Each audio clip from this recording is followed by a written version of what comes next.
Sa bidyong ito, gawin po nating simple ang pagpapaliwanag sa katarungang pambarangay.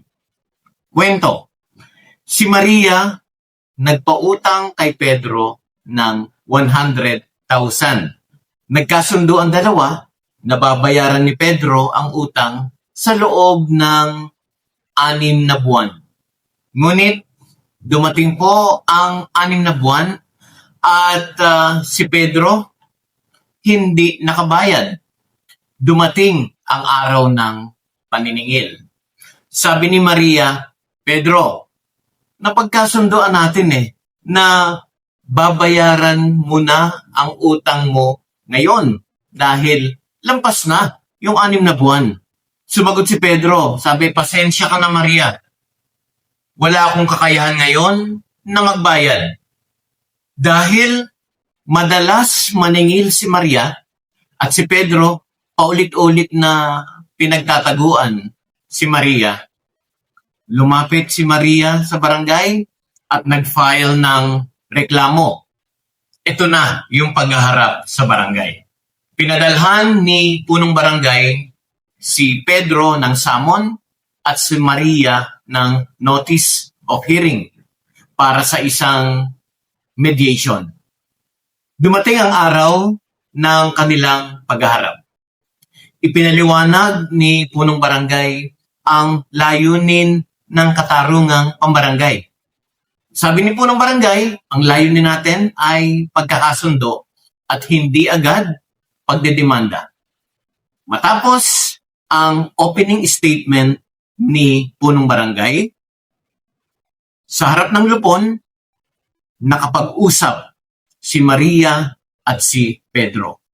Habang si punong barangay ay pumapagitna lamang.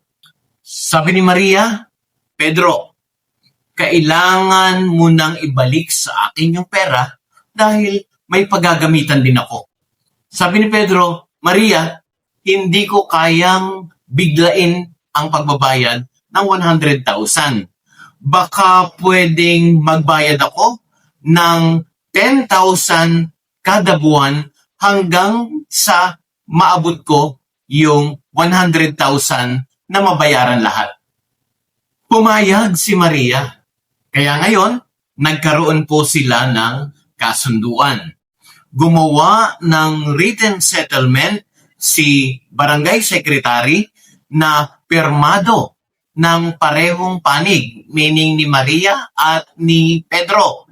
Nakasaad sa kanilang kasunduan na si Pedro ay magbabayad ng halagang 10,000 kada buwan hanggang sa mabayaran ang kabuuan ng 100,000. At nakalagay din sa kasunduan na kung hindi susunod si Pedro sa kasunduan sa barangay, pwede nang iakyat sa korte ang kaso. Ito po yung ating formal na pagpapaliwanag tungkol sa katarungang pambarangay process.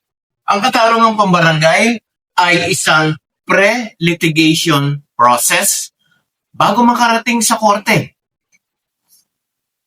Ito ay quasi-judicial settlement na nakabatay sa community norms at consensus building.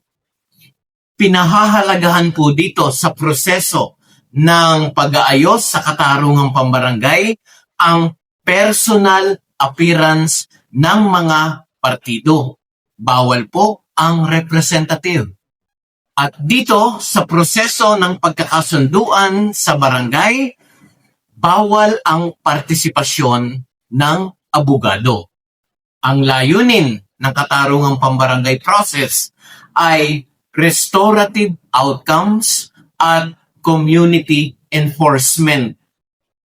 Kung isa-summarize po natin yung nangyari kanina, simula ng mag-file ng reklamo si Maria sa barangay hanggang sa matapos, ito po yon. Ang ginawa ni Maria, nag-file ng reklamo, number 1. Number 2, ipapatawag ng barangay ang parehong partido.